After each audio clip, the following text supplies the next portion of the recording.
Jesus havia dito que seria preciso lembrar as coisas que ele disse e o homem não soube entender, que o Consolador enviaria para melhor explicar, e para a humanidade outras lições ele iria trazer. De modo figurado muita coisa Jesus explicou. O homem orgulhoso muitas delas não quis aceitar. Então era preciso que o tempo passasse também e amadurecessem as ideias para ele chegar. 18 séculos depois, Allan Kardec trouxe à luz o Evangelho segundo o Espiritismo, a chave para entender Jesus. O Evangelho segundo o Espiritismo, a chave para entender Jesus.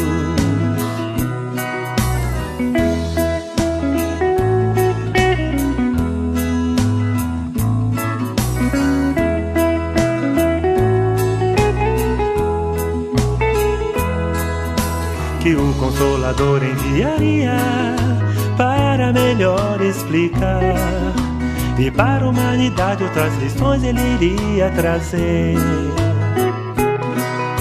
De modo figurado muita coisa Jesus explicou.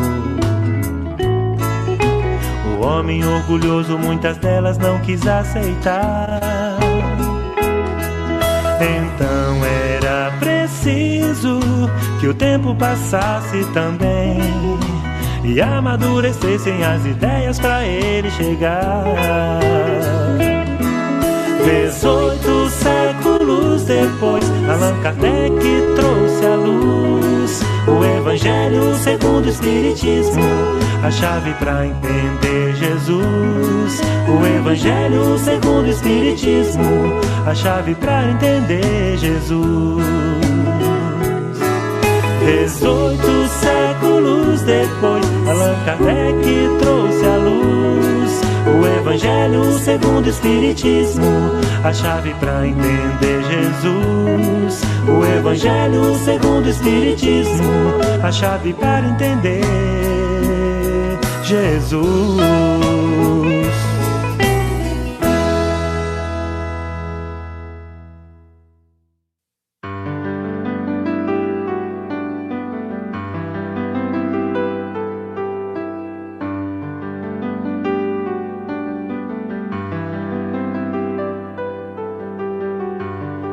Agradecemos a Deus, a Jesus, a espiritualidade superior, pela bênção do avanço da tecnologia, que está nos dando condições de levarmos ao nosso povo a nossa gratidão a Allan Kardec. Ergue-te, humanidade, vamos aplaudir aquele que brilhou na terra como o sol, que amou, compreendeu, viveu para servir. O mestre Allan Kardec, espírito de escola, herói da caridade, o povo te proclama e dia a dia bendizemos o teu nome. És luz em nossas almas, tesouro que a ferrugem não consome. Avante, meus irmãos, o mestre nos convida, busquemos conhecer a codificação, a essência da verdade, nela está contida. É Cristo a esclarecer a fé pela razão. Sublime benfeitor, teus passos seguiremos e eternidade afora te amaremos mais. Em nome do Evangelho, nós te exaltaremos. Glória a Kardec nos planos celestiais.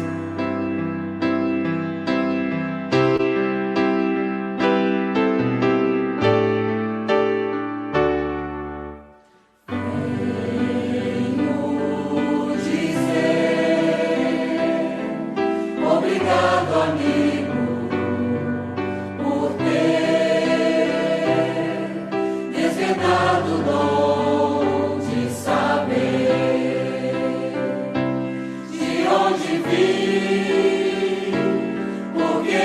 estou aqui, para onde vou, como ser feliz, como encontrar Jesus.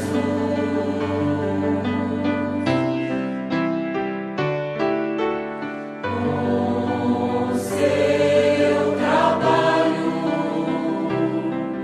hoje temos um Consolador que nos trouxe o Cristo, rede vivo, e a nossa fé hoje é raciocinada. Não há mais nada o que temer, apenas caminhar.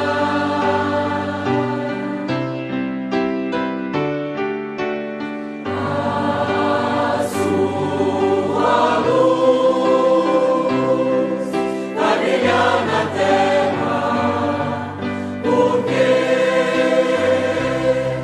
a verdade encerra. E assim, digo Kardec, obrigado pelo Espiritismo, por ter renunciado, pelo Espiritismo, e a vida dedicado ao Espiritismo.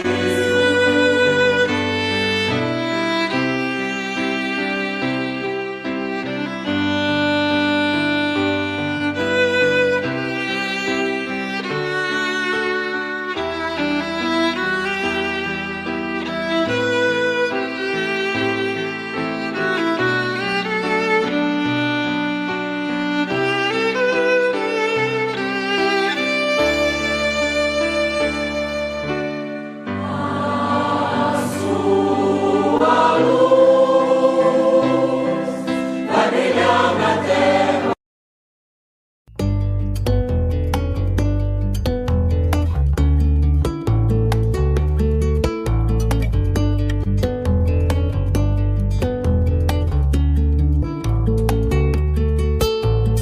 Quando na vida a dor lhe alcançar, não desanime nem cruze os braços, prossiga firme, vai passar.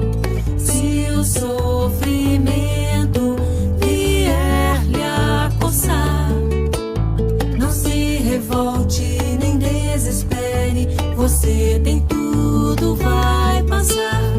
Dor, sofrer, seguir, vencer, vitórias vem, é só buscar, não ceder ao que é pior. Se o sol se foi, acenda a luz do amor. Temos muitas vidas na vida, mas devemos nesta vencer. Nosso compromisso é com bem o amor. Não se troca alegria por coisas que perturbam e fazem sofrer. Tudo vale na grande conquista o amor.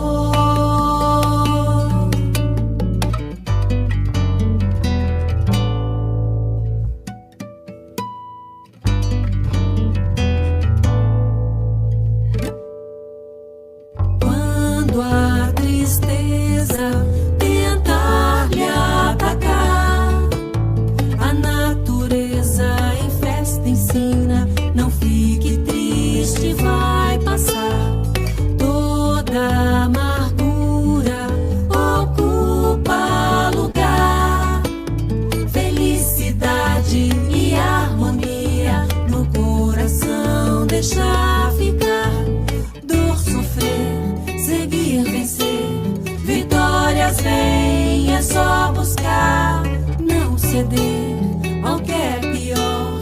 Se o sol se foi, acenda a luz do amor. Temos muitas vidas na vida, mas devemos nesta vencer. Nosso compromisso é com bem o amor.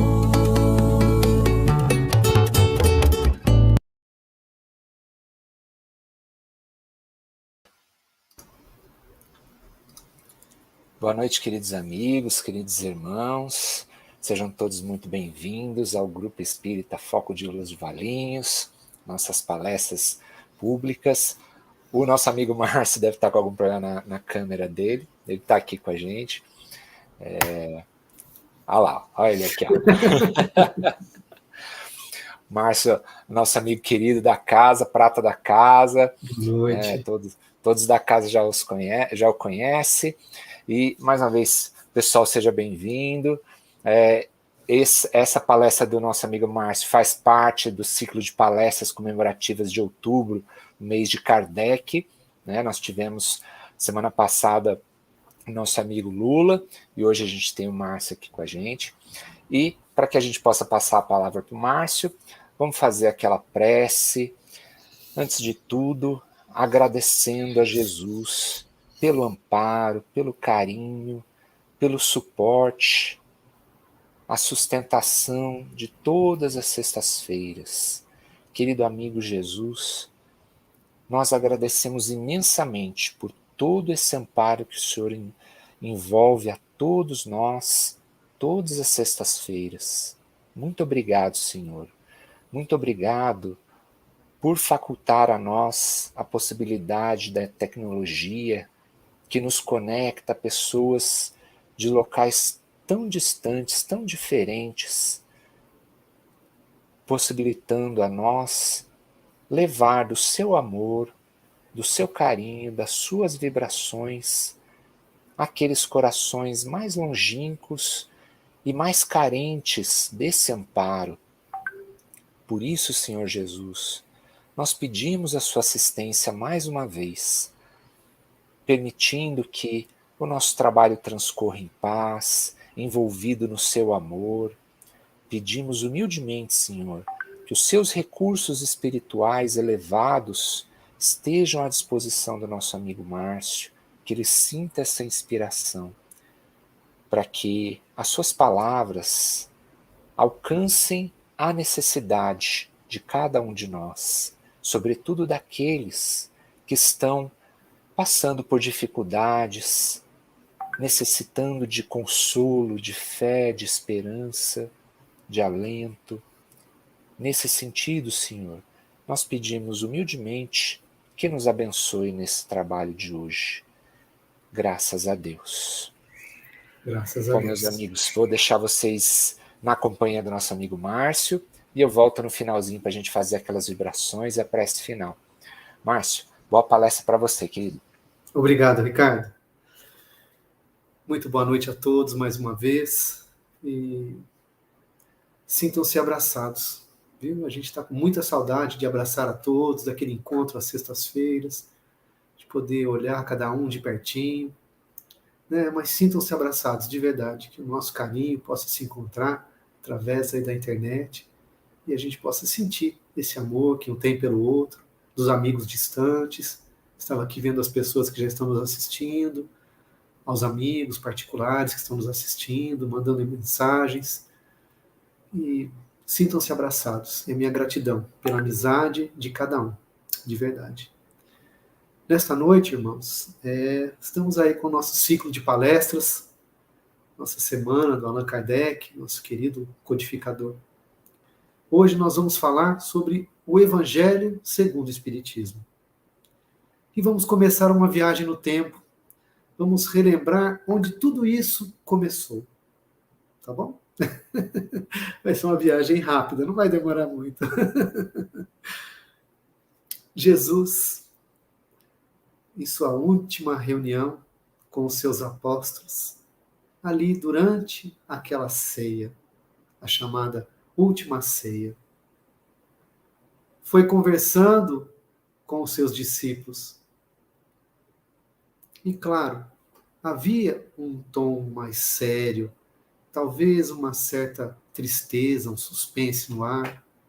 Eles lá talvez tenham sentido mais isso, mas no Evangelho de João, que vai ser a base do nosso encontro hoje, Jesus, em determinado momento, começa: não se turbe o vosso coração.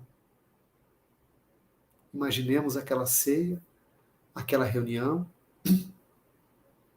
os discípulos ali reunidos com seu mestre querido, ele começa a nos falar desse jeito. Não se turbe o vosso coração. Há muitas moradas na casa do meu Pai. Se assim não fosse, eu vos teria dito. E no Evangelho de João 14, ele continua dizendo, é um discurso lindo, e em determinado momento ele diz, se me amais, guardais ou guardareis os meus mandamentos. E eu rogarei ao Pai que ele envie um outro Consolador, o Espírito de verdade, que permanecerá convosco por todo sempre. Essa frase de Jesus. E ele continua, não vos deixarei órfãos. Promessas de Jesus. Não vos deixarei órfãos. Quando vier, porém, o Espírito de verdade, ele vos guiará a toda verdade. Porque não falará mais por si mesmo, mas falará daquilo o que tiver ouvido, e vos anunciará as coisas que hão de vir. E Jesus vai dando as características do que seria esse Consolador. Mas não teve jeito. Os discípulos foram se entristecendo. E logo depois, talvez porque eles não entendessem, né, a verdadeira missão, qual era o significado daquela ceia, qual era o significado da missão de Jesus, e o papel que cada um deles ali reunidos, né, aqueles 12 mais próximos, né, narrados nos evangelhos, talvez, né, aquelas mulheres que eu acompanhava também, não é citado no evangelho, mas talvez eles ainda não conheciam, não sabiam da grandeza da missão que lhes era confiada pelo Mestre Jesus. E depois dessa ceia, vieram aqueles acontecimentos, né, a prisão, a crucificação. 3 dias depois, Jesus ressurge, né, mostrando a imortalidade da alma, né, para espanto ali de todos, e começa a grande saga da humanidade.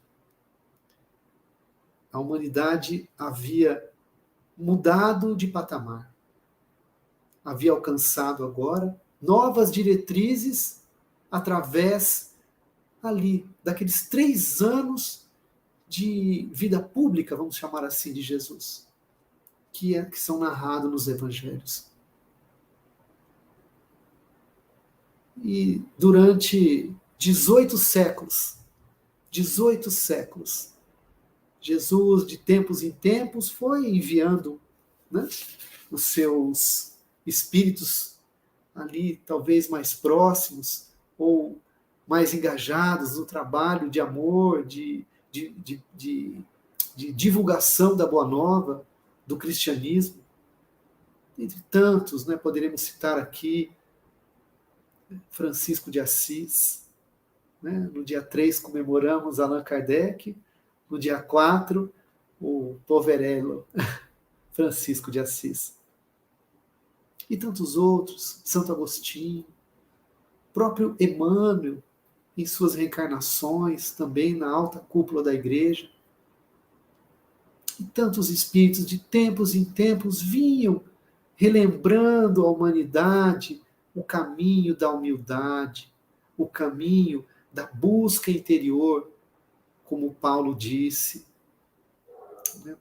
Saulo, depois Paulo, eu posso dar tudo, mas se eu não tiver amor, eu nada terei, nada serei. Então, de tempos em tempos, houve essa organização do mundo espiritual através de Jesus, para que a humanidade fosse recebendo os lembretes e o auxílio para que buscassem a reforma íntima, para que buscasse o caminho do amor. E 18 séculos se passam, 18 séculos se passam. E, de uma forma organizada, peremptória, como dizem, né? Apareceu, surgiu, pipocou no mundo os efeitos físicos. Espíritos batedores, né? Aparições, efeitos físicos nos Estados Unidos, na Inglaterra, na França, na Itália, na Rússia. Por todo lado surgem os espíritos a pedido de Jesus. Ressurge o espiritismo, ressurge o cristianismo na Terra.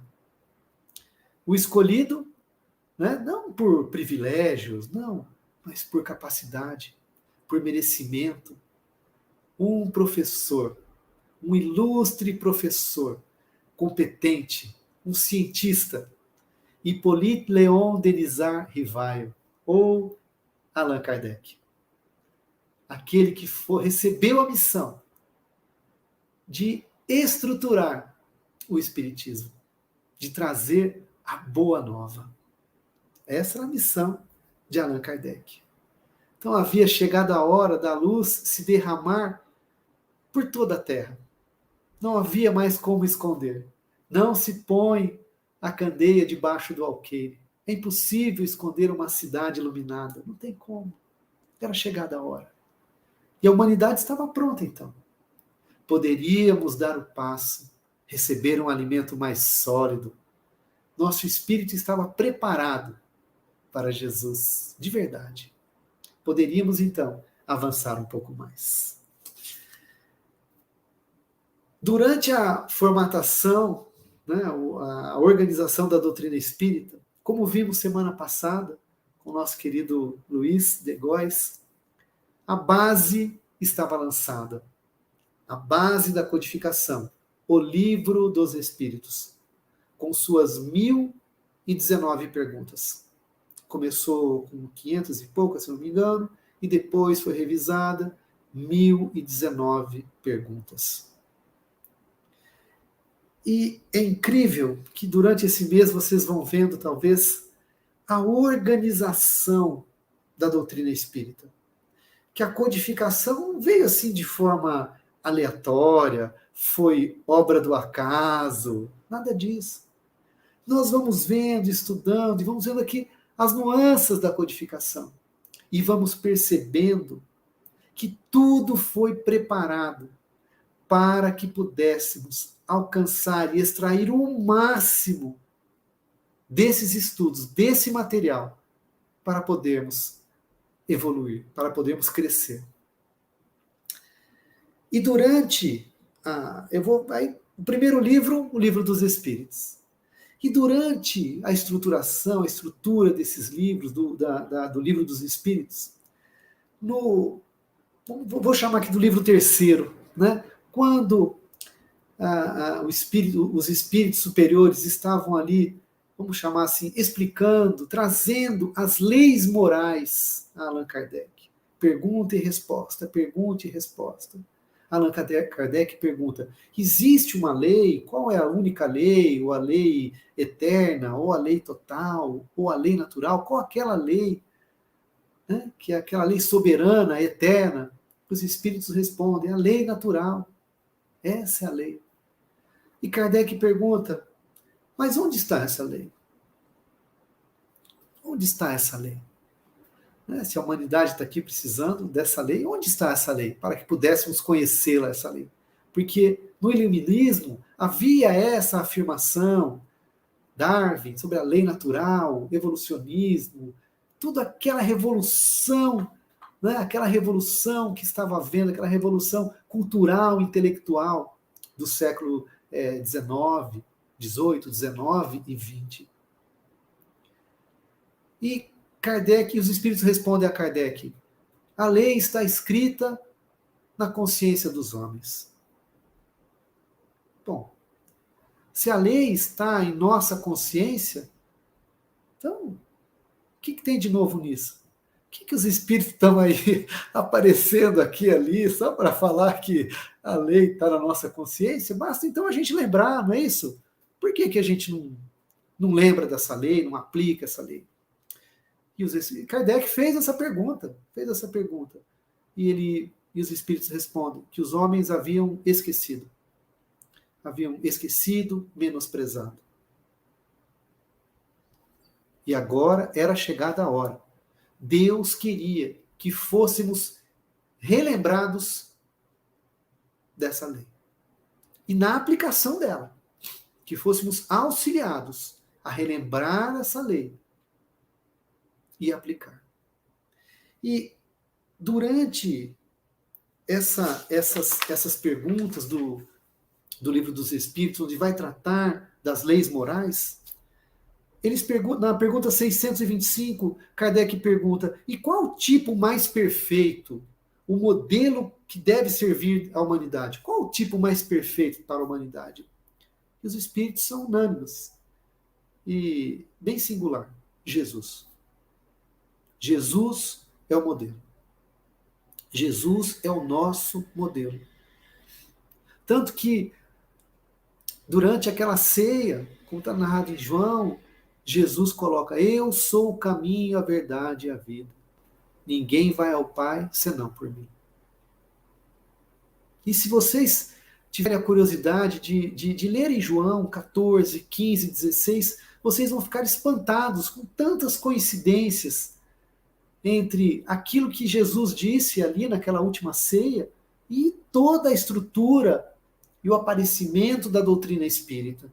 E toda a elaboração e todo o cuidado que houve com a elaboração da doutrina espírita. E com a resposta dos espíritos a essas perguntas de Allan Kardec, até no livro 3º, Kardec visualiza ali que essa nova doutrina, a dos espíritos, tinha um alcance moral, religioso. Essa é a descoberta de Allan Kardec. A religiosidade desta nova doutrina. Ela não era só uma ciência e uma filosofia. Era também uma religião.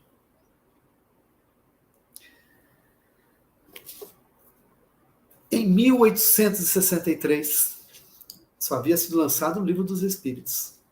Allan Kardec, sem dizer nada a ninguém, ele não falou nada para ninguém, ele envia uma carta à Sociedade Espírita de Paris, né, para que os espíritos pudessem responder. Que ele era um cientista metódico, né? Ele era uma pessoa que ele era cientista, ele só acreditava nas evidências científicas, era um método que ele usou para formatar a doutrina espírita.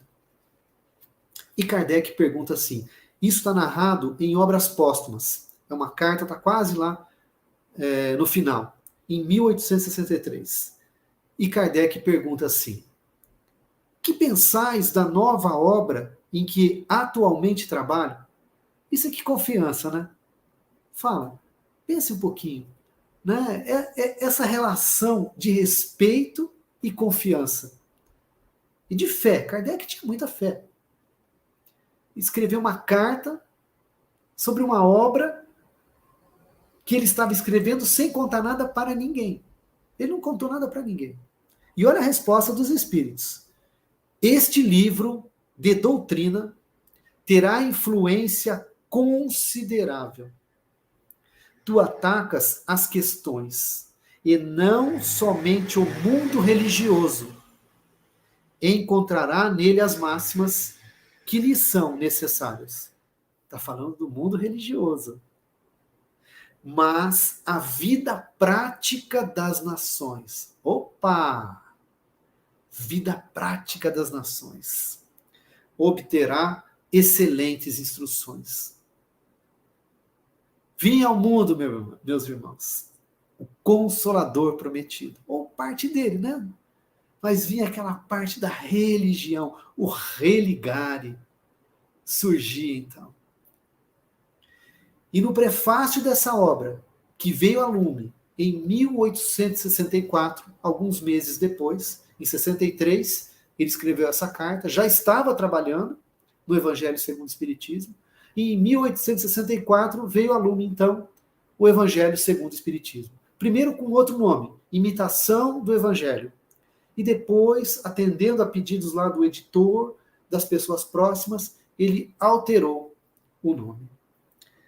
E vejam que curioso, no prefácio da obra, eu vou ler, porque não tem como a gente comentar. Vamos ler, né? Vamos ler.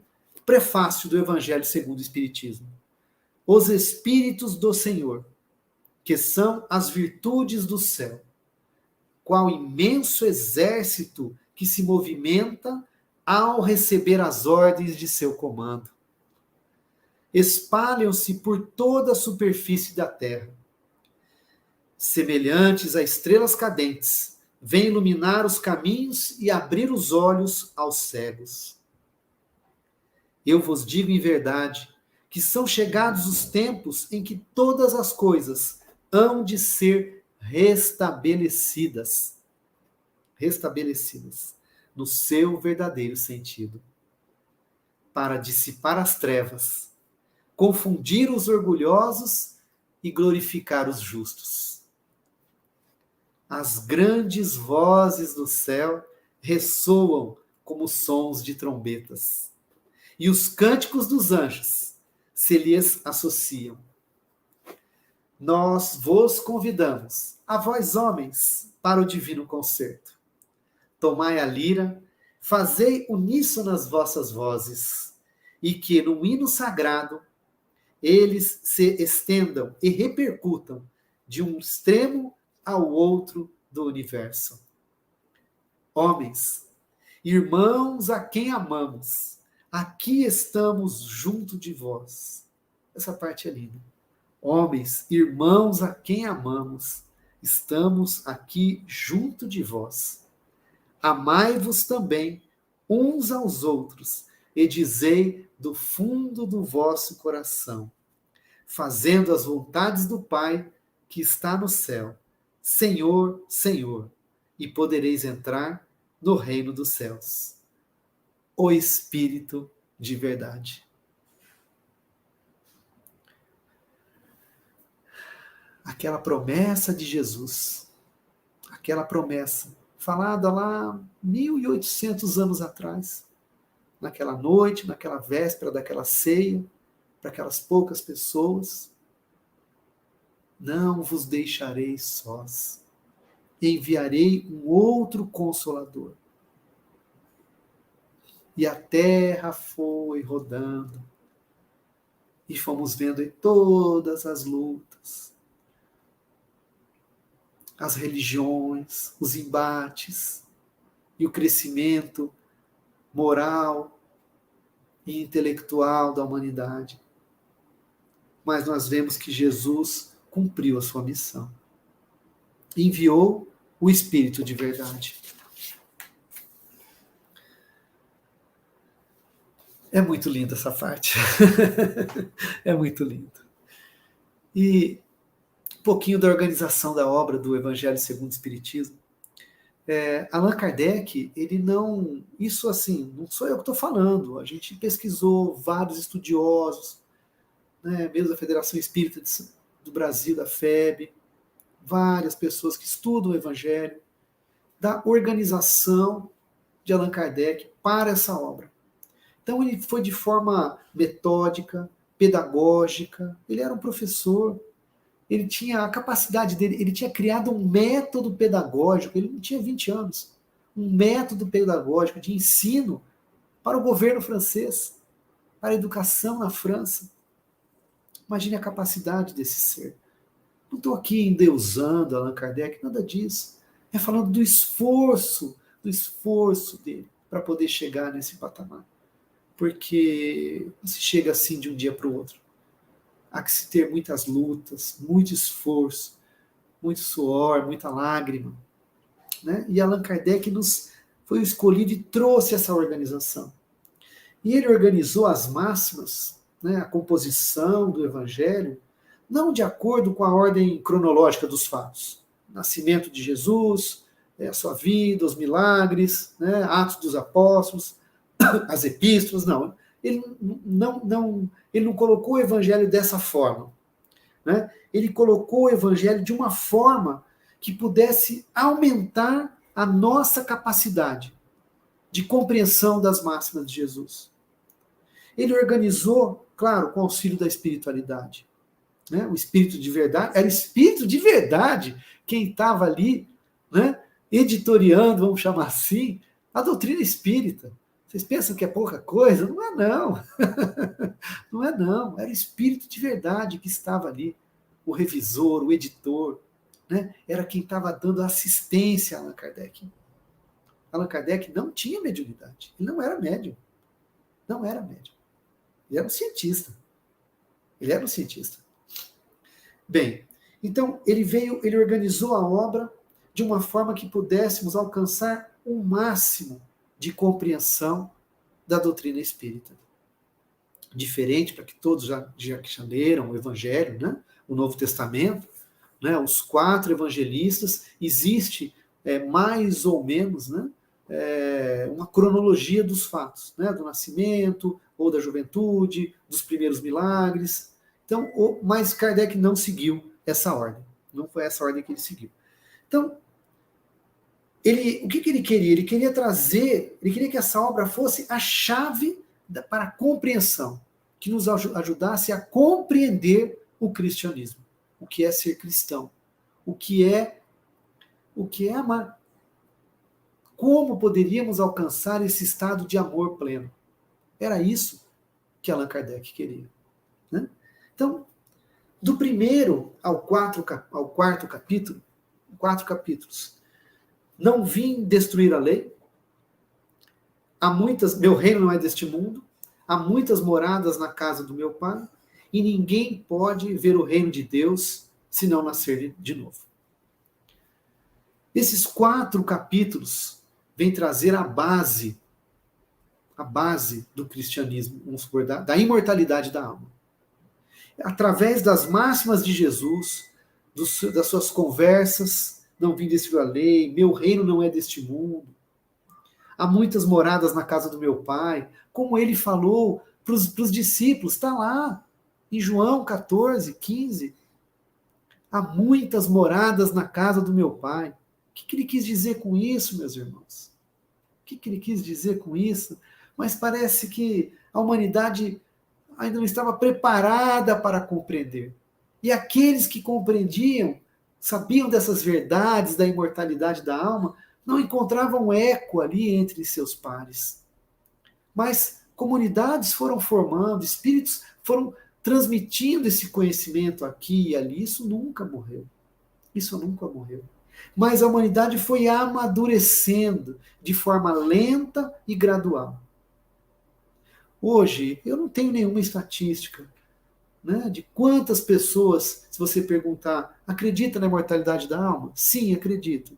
Agora, para onde a gente vai, as pessoas às vezes ficam meio perdidas. Mas esses 4 capítulos, Allan Kardec está ali para provar, né, através das máximas do Evangelho, a imortalidade da alma.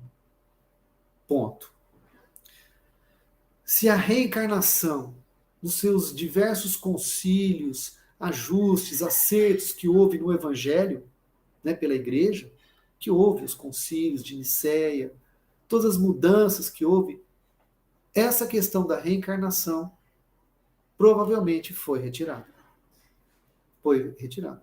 Porque é claro no Evangelho. Se nós pegarmos o Evangelho, é claro. É claro.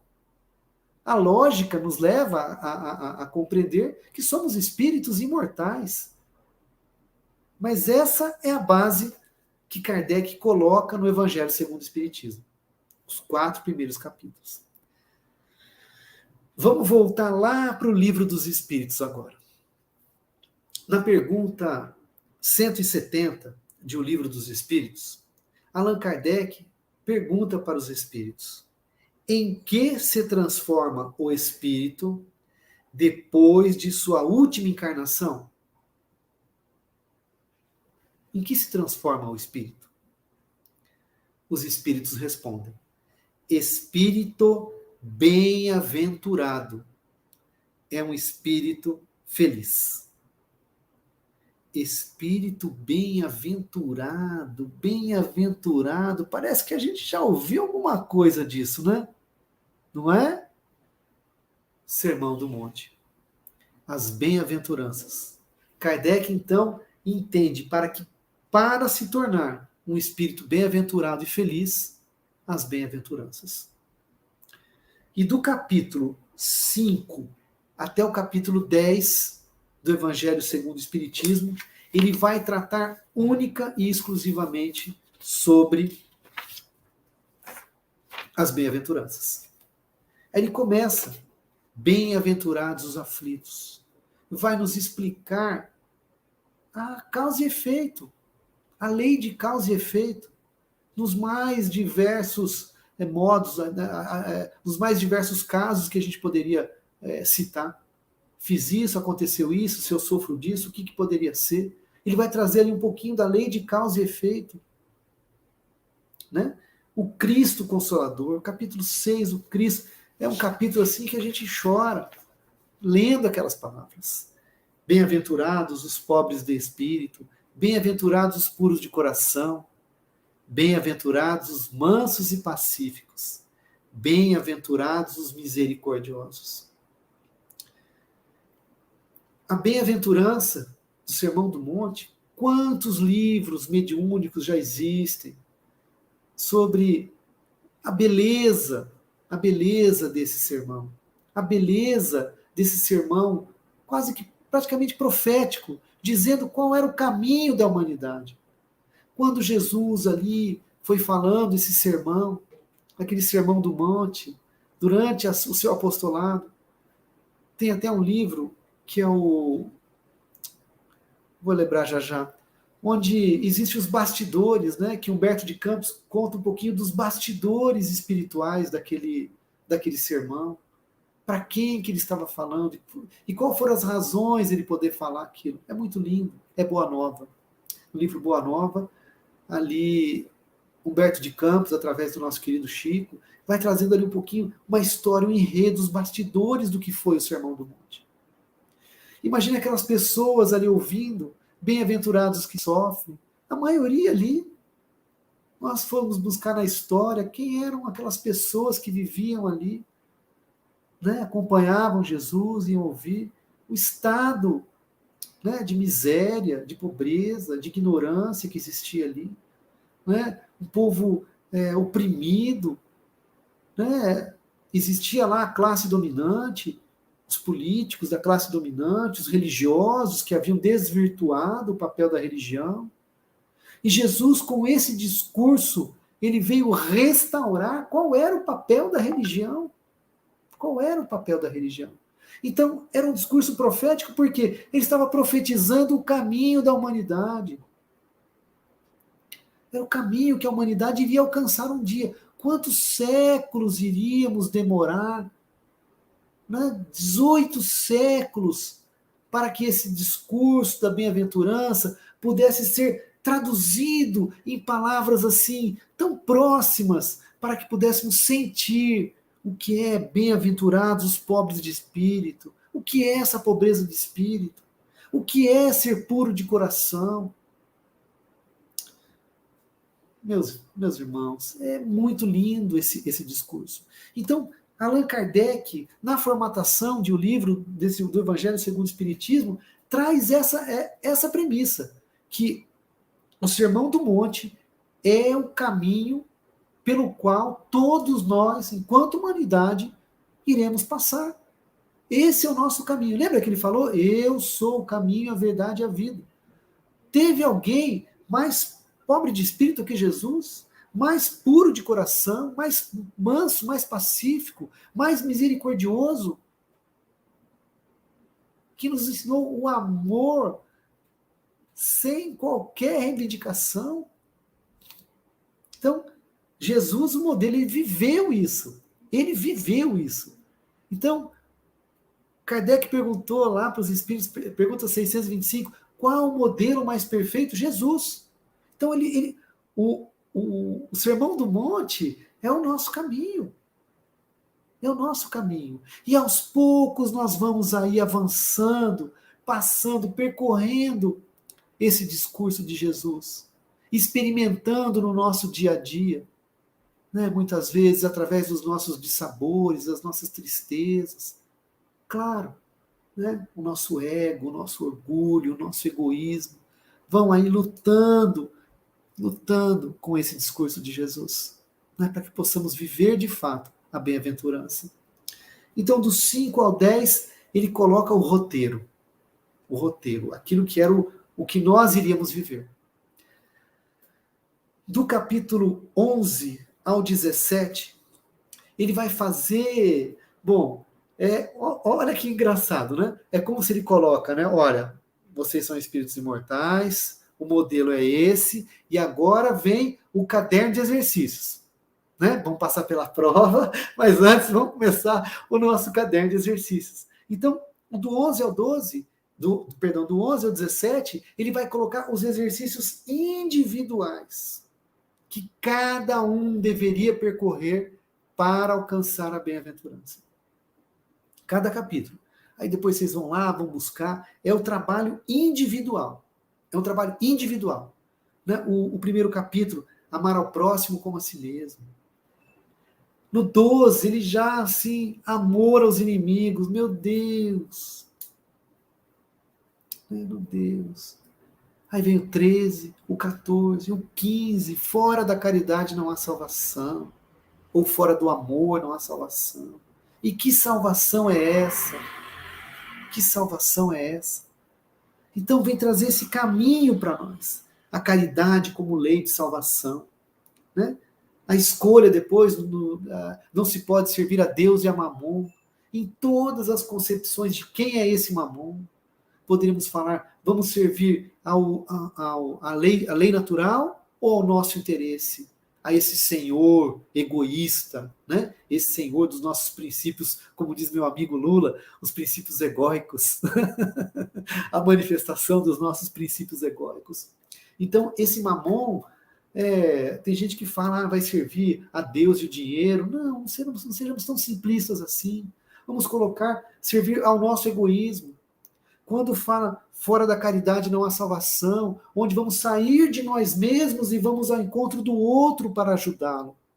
Mas se estivermos servindo ao Mamon, aos nossos interesses particulares, olha o modelo que Jesus deu, o samaritano, descia um homem de Jerusalém a Jericó, né?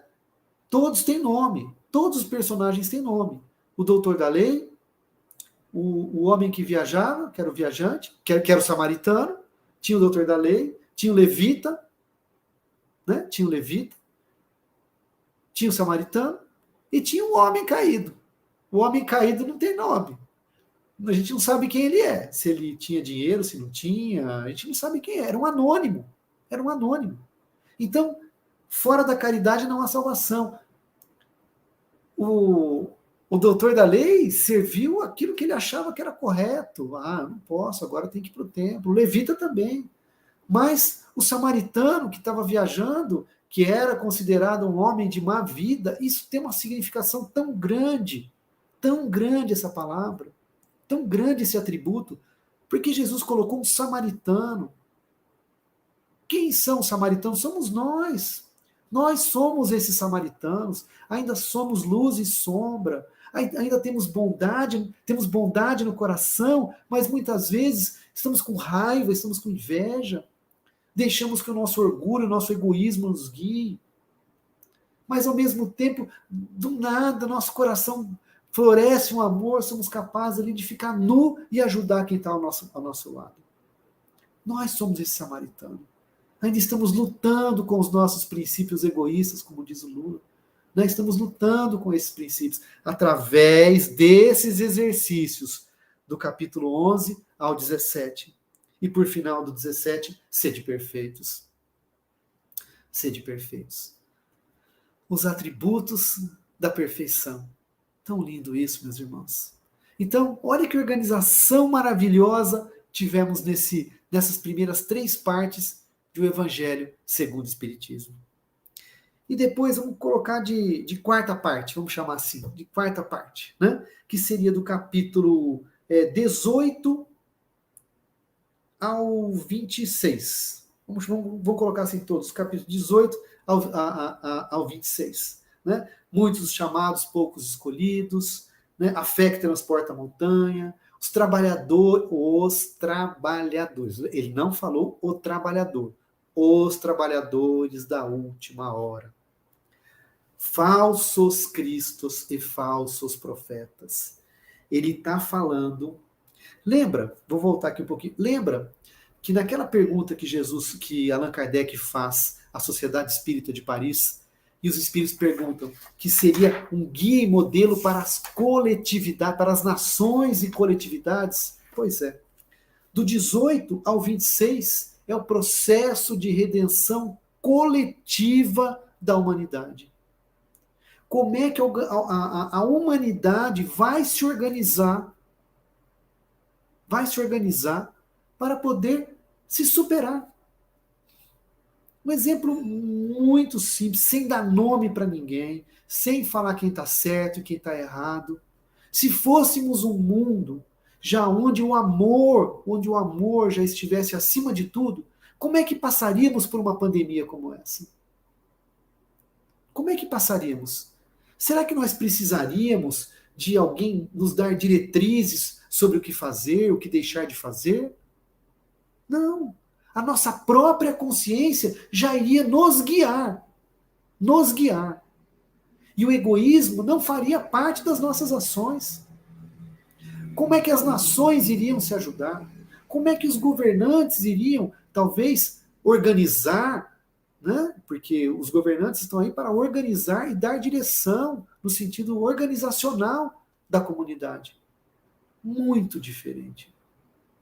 O interesse seria o bem coletivo, de verdade.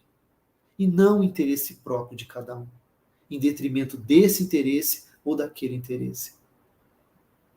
Pensem um pouco, meus irmãos. Né? O cristianismo está muito acima, é algo diferente da política partidária, é algo separado de tudo isso. Não tem como juntar.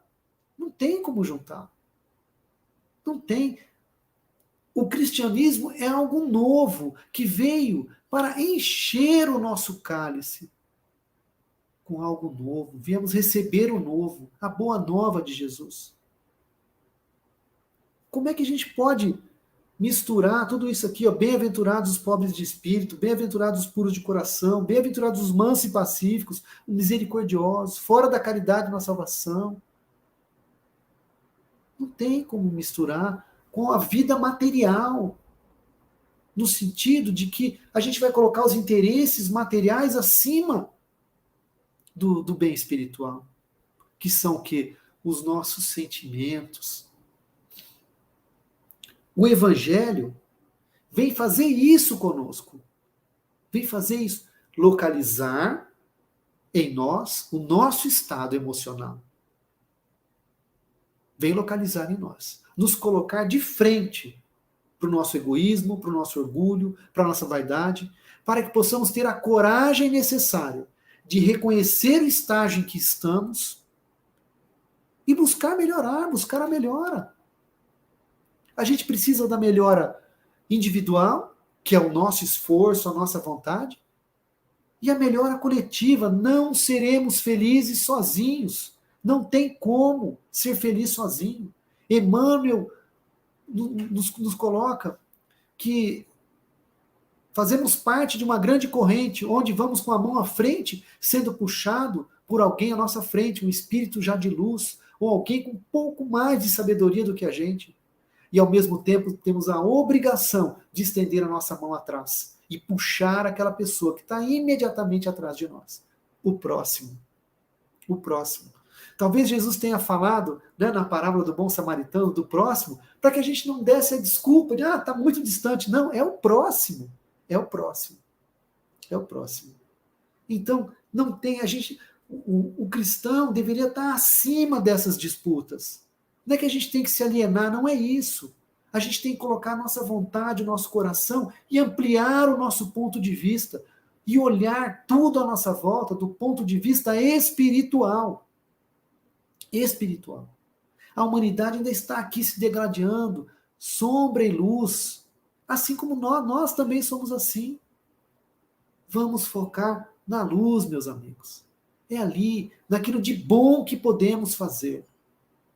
naquilo de bom que podemos fazer. E no capítulo 27, 28, vamos chamar que ele encerraria talvez o Evangelho, né? Seria o religare, a nossa ligação com o Pai. Eu e o Pai somos um. Através das potências do Espírito, das potências espirituais, das potências de transmissão de pensamento, da nossa ligação, eu e o Pai somos um. Através da prece, nós nos ligamos ao Pai. Através da nossa vontade, do nosso firme desejo de sermos bons, iremos nos ligar a toda a corrente do universo que quer ser bom, de verdade.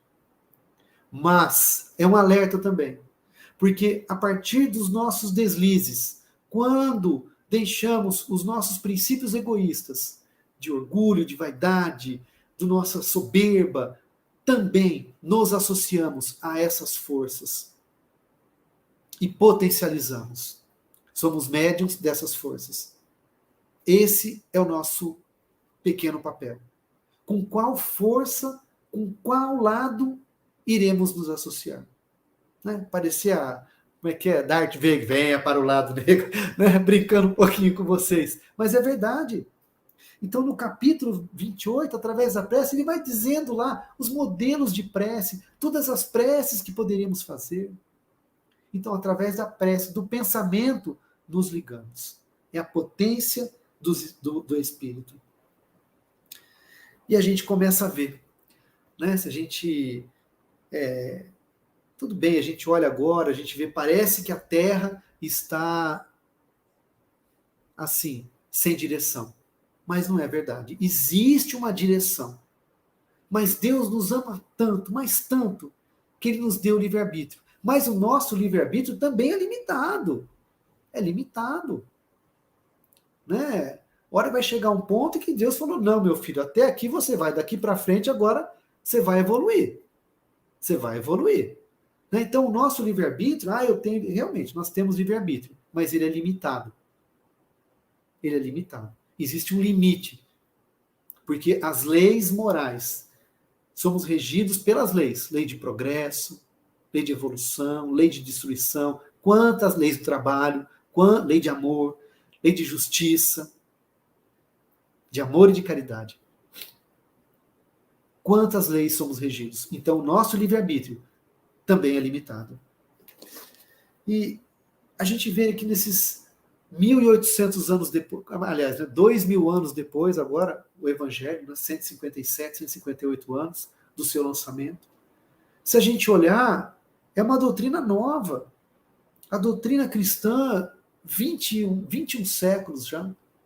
E o Espiritismo está no meio do seu segundo século. Não completou 200 anos ainda. E vejam a transformação moral que tem feito no planeta. Nós aqui que moramos no Brasil, estamos vendo o que o Espiritismo fez no nosso país. A gente vai olhando tão próximo de nós, quantas casas espíritas, e não só casa espírita, mas quantos núcleos religiosos pregando o amor, pregando a paz, pregando o esforço próprio de cada um. Mas estamos falando do Espiritismo hoje aqui. E que transformação daquelas pessoas que pegaram essa doutrina, pegaram a base da codificação, o Livro dos Espíritos, o Livro dos Médiuns, né, o Evangelho segundo o Espiritismo, a Gênese, o Céu e o Inferno, depois Obras Póstumas, a Revista Espírita, né, com seus 12 anos que ela foi editada, se não me engano, seus 12 tomos, e todo ali, aquele laboratório de experimentação, das perguntas, respostas, para que pudesse criar essa doutrina, pudesse criar essa ciência, essa filosofia e essa religião. Vejam onde nós fomos inseridos. Não é pouca coisa, meus irmãos, não é pouca coisa. Né? E hoje, aqui em plena pandemia, a gente, através desse recurso digital, podendo conversar, levar e receber essa palavra de Jesus. Né? E quantas oportunidades nós temos dentro da nossa casa espírita, do nosso foco de luz. Quanta oportunidade nós temos de individualmente né? Conhecer o Evangelho, estudar, aplicar para si próprio, aplicar coletivamente. Nossa casa, quanto trabalho ela faz, quanto trabalho coletivo. Ali o foco na rua, aquelas formiguinhas de Jesus lá, né? Como a Rose sempre coloca, né? Trabalhando, fazendo a comida, preparando aqueles produtos de higiene para os moradores de rua. Quantos detalhes, as pessoas já estão pensando nos detalhes do próximo. Já estão saindo do centro, assim, do centro de si, né, e colocando dentro o próximo, no centro o próximo. O próximo é o nosso objetivo. São laboratórios que o nosso espírito está fazendo.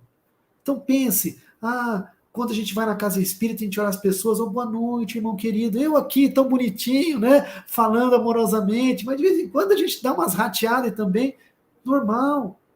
Mas o que importa é o nosso esforço e perseverança no caminho do amor, né? Não estamos abandonados, meus irmãos. Está acabando o nosso tempo, que eu estou olhando no reloginho, né? Será que tem alguém acordado ainda, né? Já falei tanto. Desculpa aí, tá? Vou mandar um abraço para o Paulo de Lima. Não sei onde é que ele está, se já está no Paraná ou não, mas um grande abraço aí, Paulo. Se Deus quiser, em breve a gente volta com o nosso trabalho, meu irmão. Se Deus quiser, né? Mas nós não estamos sozinhos, meus irmãos. Jesus cumpriu a sua promessa. Ele cumpriu a sua promessa. Ele enviou o Consolador prometido, né? E para quem viria o Consolador? É uma pergunta. Para quem vem um Consolador? Para espíritos que precisam ser consolados. E aí? Nós já queremos ser consolados das nossas tristezas, das nossas angústias? Queremos ser consolados e reconfortados dos nossos dissabores, das nossas ilusões ou desilusões que temos da vida material? Já queremos esse consolo? É uma pergunta. Porque ele enviou o Consolador, mas queremos ser consolados, meus irmãos. Né? O nosso copo já está esvaziando do mundo, do materialismo. Né? E já estamos começando... Olha essa pandemia, o que ela fez, nos afastou das pessoas. Às vezes aquela pessoa que a gente nem gostava muito, já estamos gostando, já estamos com saudade daquela pessoa. Né? Olha o que ele veio fazer com a gente. Né? Veio transformar através da dor, meus irmãos. Então, a nossa pergunta, queremos ser consolados? Né? E como eu sempre digo, né, a reencarnação, meus irmãos, é uma viagem para dentro de nós mesmos. Né? Dentro de nós mesmos. E aí, a nossa escolha. Com quais forças nós queremos nos unir? Né? Vamos querer juntar ou separar? Propalar o bem ou a separação? Né? O que nós vamos querer? Com qual força a gente vai sintonizar? Né? O nosso ego ainda vai lutar para permanecer, né? É o nosso ego lutando, né? com medo de ser curado pelo amor de Jesus. Medo. Talvez nosso ego tenha medo de ser curado, né? De ser amado, né? Perceber que pode amar também. Né? Essa é a luta. Né? A gente ainda está se sentindo sozinho, mas nós não estamos sozinhos. Por trás desse véu, né, é um véu da imortalidade. Nós não estamos vendo quem está atrás dessas cortinas. Mas, de certo, muitos espíritos estão nos auxiliando, estão dando suporte para a nossa encarnação. Estamos num período único que a humanidade está vivendo, de poder se superar e, por uma crise, construir algo novo. Talvez a lei de destruição veio e derrubou conceitos, destruiu preconceitos, está dando a possibilidade de edificarmos um novo edifício. A humanidade sair melhor de tudo isso. Todo mundo fala, mas vamos olhar para dentro de nós. Para dentro de nós. Para dentro de nós, aonde está o Jesus Consolador? Como naquela Páscoa longínqua, eu não vos deixarei sós, não sereis órfãos. E para encerrar, meus irmãos, contar um trechinho para vocês aqui. Ó. Venho como outrora aos transviados filhos de Israel, trazer-vos a verdade e dissipar as trevas. Escutai-me. O Espiritismo, como fez antigamente a minha palavra, tem de lembrar aos incrédulos que acima deles reina a imutável verdade. O Deus bom, o Deus grande, que faz germinem as plantas e se levantem as ondas. Revelei a doutrina divinal. Revelei. Olha a pessoa do verbo. Revelei. Como um ceifeiro, reuni em feixes o bem esparso no seio da humanidade e disse: vinde a mim, todos vós que sofreis. O Espírito de verdade. Boa noite a todos e muita paz, meus amigos. Muito obrigado pela companhia. Muito obrigado. Maravilhoso, maravilhoso. Ô, meu irmão, obrigado. Realmente é o Evangelho do Cristo materializado no Evangelho segundo o Espiritismo, trazendo para a gente, nos dias atuais, na linguagem que seja mais fácil da nossa compreensão. É uma coisa que, por si só, já é um consolo. Né? Saber que Jesus lá atrás já se preocupava com a gente aqui, que nós estaríamos aflitos 2000 anos depois e precisaríamos ser consolados, né? E temos essa doutrina maravilhosa aí como prova cabal de que ele falava a verdade lá atrás. É maravilhoso. Tudo organizado, né, Gil? Né, Ricardo? Tudo organizado, tudo planejado. Né? Com Jesus não tem bagunça. Não tem bagunça, né? Não tem... A gente é que faz uma baguncinha quando o professor não está presente, né? Então. A gente vai para a diretoria, né, Ricardo? Então. Ai, gente. Muito bom, muito bom. Muito obrigado. Então, nós que recebemos muito na noite de hoje, de reflexões valiosas, vamos dedicar esses minutinhos de encerramento para levarmos do nosso coração as melhores vibrações que nós pudermos emitir a quantos estão em sofrimento nesse momento.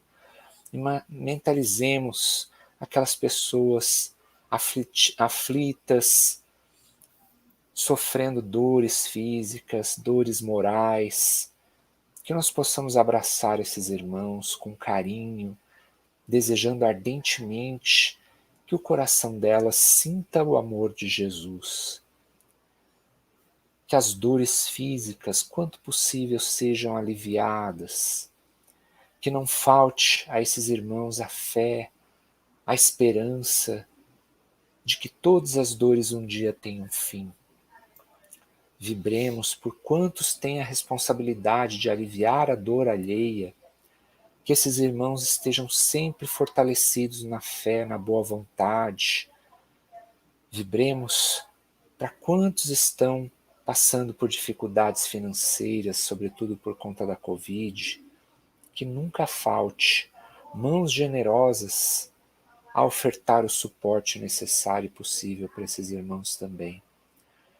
Vibremos clareza, humildade, a todos os governantes dos países desse mundo, que eles tenham a disposição de trabalhar em favor da humanidade, da população em geral. Vibremos, por fim, por nós mesmos, que cada um de nós tenha os recursos morais necessários para enfrentar as adversidades por que cada um passa. Que não nos falte coragem e fé para encarar esses desafios. E assim, Jesus querido, renovamos o nosso agradecimento por todo o amparo que nos tem ofertado às sextas-feiras e mais no dia de hoje. Muito obrigado, Senhor, por nos enviar o Consolador prometido, que vem consolando desde tão pouco tempo tantos corações. Que o Senhor permita que nós sejamos tarefeiros a estender o alcance desse Evangelho mais e mais, Senhor. Nos abençoe hoje e sempre. Que assim seja, graças a Graças Deus. a Deus. Meus amigos, fiquem todos com Deus, todos em paz, tenham um ótimo fim de semana, um ótimo feriado. A gente se encontra na sexta-feira que vem, se Deus quiser. Boa noite para todo mundo. Estou encerrando a nossa transmissão. Boa noite a todos. Obrigado, Ricardo. Boa noite.